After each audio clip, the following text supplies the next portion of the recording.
अरे कार्तिक. अरे रव्या, अरे कधी आलास? हे काय हत्ता झालं. बाकी काय बोलते मुंबई? बस एकदम मजेत. काय चाललंय तुझं?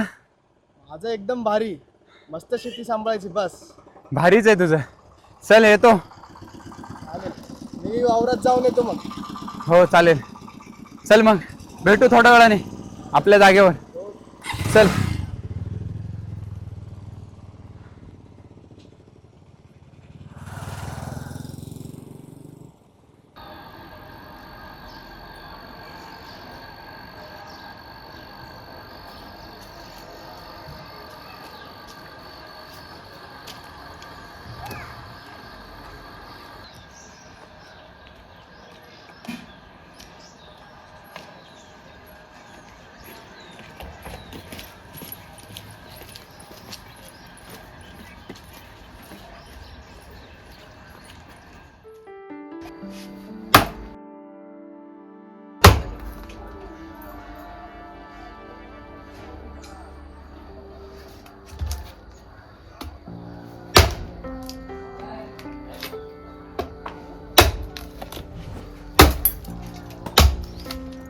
बाई, माझं पोरगं आलं लगेच कामाला बी लागलं.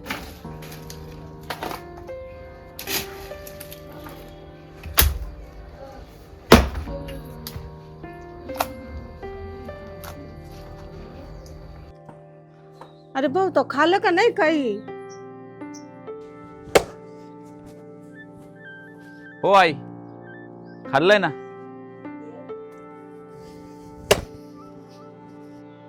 बर का भाऊ, उद्या काही काम काढू नको. उद्या आपल्याला मुलगी बघायला जायचंय. बघू का आई, उद्याचं उद्या.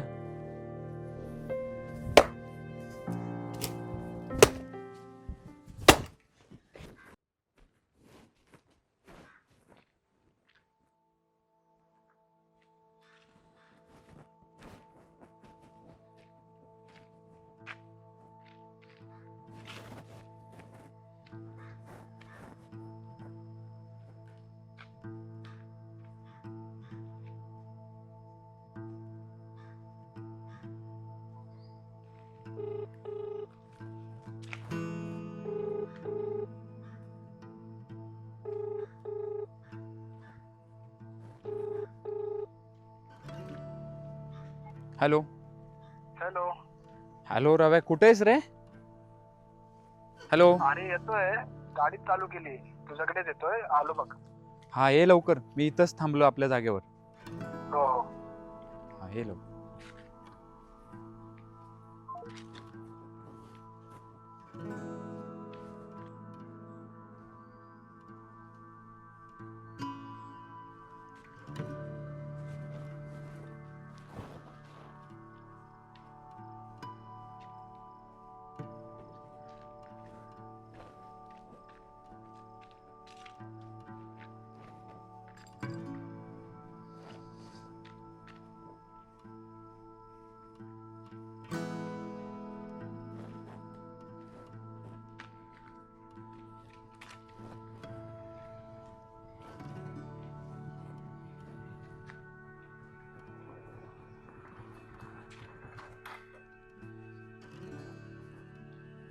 काय बोलतो मुंबईकर?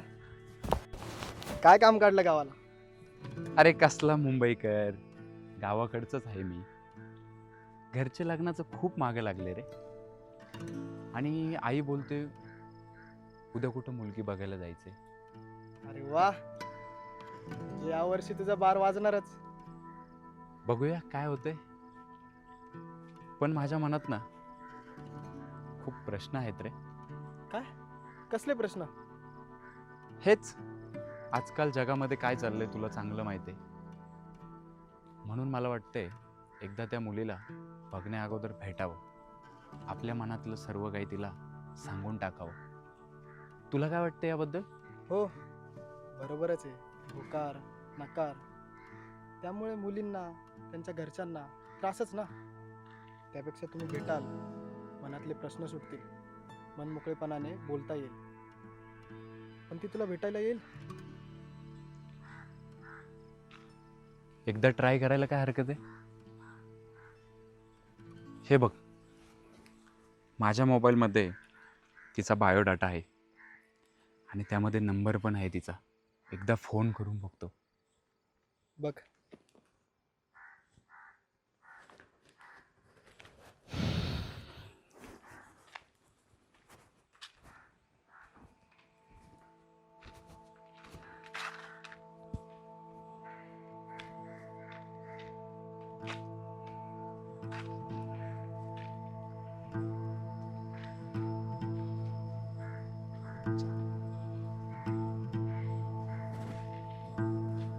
अरे काय झालं? काय बोलली ती?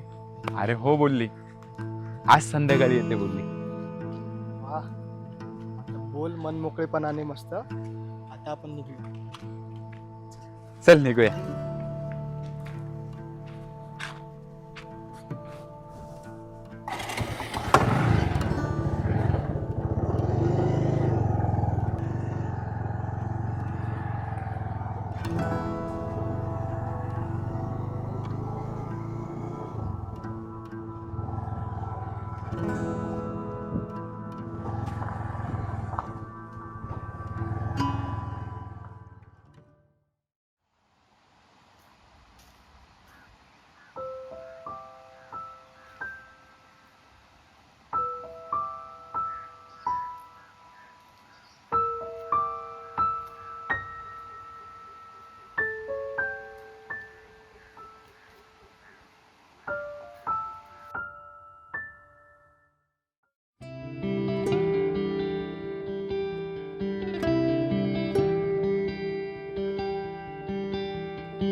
तिथं बसून बोलूया. चल. चल.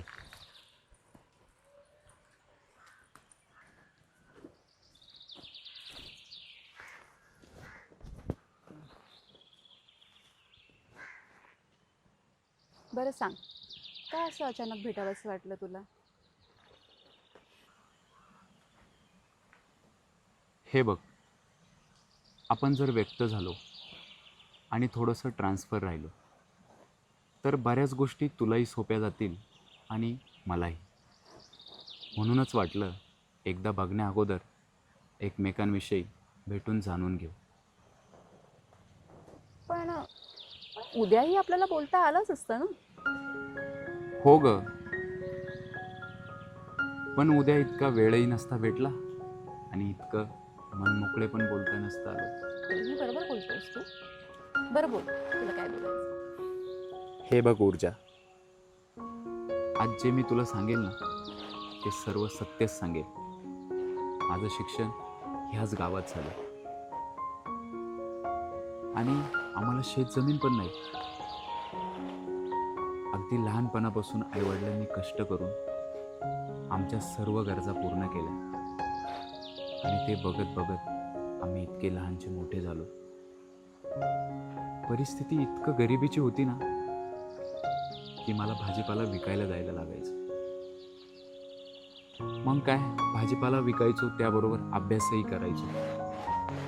पण काय झालं, परिस्थितीने जबाबदाऱ्या खूप वाढत वाढत गेल्या आणि मग काय, मुंबईला कामाला गेलो. तिथेच राहतोय आता, एक प्रायव्हेट कंपनीत जॉबला आहे. आणि हे सर्व मला सांगणं तुला गरजेचं वाटत होतं. अगं हसतेय काय? मनात विचार आले असतील ना, कसं करायचं याच्याशी लग्न? अरे अजिबात नाही, मी तर असा विचार सुद्धा केला नाही. उलट तुला सांगू का, तू आपलं नातं निर्माण करण्याआधीच जी पारदर्शकता ठेवतोयस ना, ती मला खूप आवडते. नाहीतर आजकाल सांगतात काय आणि असतं काय. आणि हल्ली तर मुली सुद्धा मिळत नाही, म्हणून नातेवाईक इतकं खोटं बोलतात ना आणि लग्न ठरवतात. आणि अजून तुला काय सांगू, समाजात इतक्या वाईट गोष्टी होत आहेत ना, त्याची कल्पना सुद्धा करू शकत नाहीस. हो ऊर्जा, म्हणूनच मी तुला इथे भेटायला बोलवलं. आणि हो, तुझं आयुष्य आहे, तूच तुझे निर्णय घ्यायला पाहिजे. निर्णय? अरे निर्णयच तर आम्हा मुलींना घेता येत नाहीत ना. बघ ना, मी एक निर्णय घेतलेला, आर्मी ऑफिसर व्हायचं. पण माझा निर्णय घरात कुणालाच मान्य नाही. माझं पहिलं प्रेम, ती वर्दी, पण सर्वच अपूर्ण राहिलं. अगं पण का मान्य नाही? सर्वच बदलता येतं रे, पण काही जणांचे विचार आहेत ना, ते आपण कधीच बदलू शकत नाही. मुलगी म्हणजे त्यांना काय वाटतं माहिती आहे का? तिने फक्त घर, संसार हेच सर्व सांभाळलं पाहिजे. पण तुला सांगू का, मी आहे ना, घर, संसार आणि आर्मी या तिन्ही गोष्टी खूप छान सांभाळल्या असत्या रे. आणि तुला सांगू, हे स्वप्न जर एखाद्या मुलाचं असलं असतं ना, तो पूर्ण घर त्याच्या पाठीशी उभं राहिलं असतं. पण हे स्वप्न मुलीचं आहे ना, तर कोणीच उभं राहत नाही. नाही ऊर्जा, थांब. तसं काही नाही. तुझं जे स्वप्न आहेत ना, ते माझं पण होतं. आर्मीत ऑफिसर व्हायचं, देश सेवा करायची, ह्या मातृभूमीची सेवा करायची. पण काय, परिस्थितीमुळे ते अपूर्णच राहिलं. पण तुला खरं सांगू, तुझ्या डोळ्यांनी आता ते स्वप्न मला पुन्हा नव्याने बघावंसं वाटते. ऊर्जा, मी तुझ्या पंखांना बळ दे. तू तुझं स्वप्न पूर्ण कर आणि मग तू असं उंच उंच भरारी घ्यायची. खरंच? हो ऊर्जा. बरं, माझा निर्णय तुला समजलाच असेल, पण तुझा निर्णय तू उद्याच सांगायचा. बरं, मी निघू का? मला खूप उशीर होतो. हो. चल. नावाप्रमाणेच ऊर्जा आहे. मनात ना एक नवीनच ऊर्जा तयार करून गेली.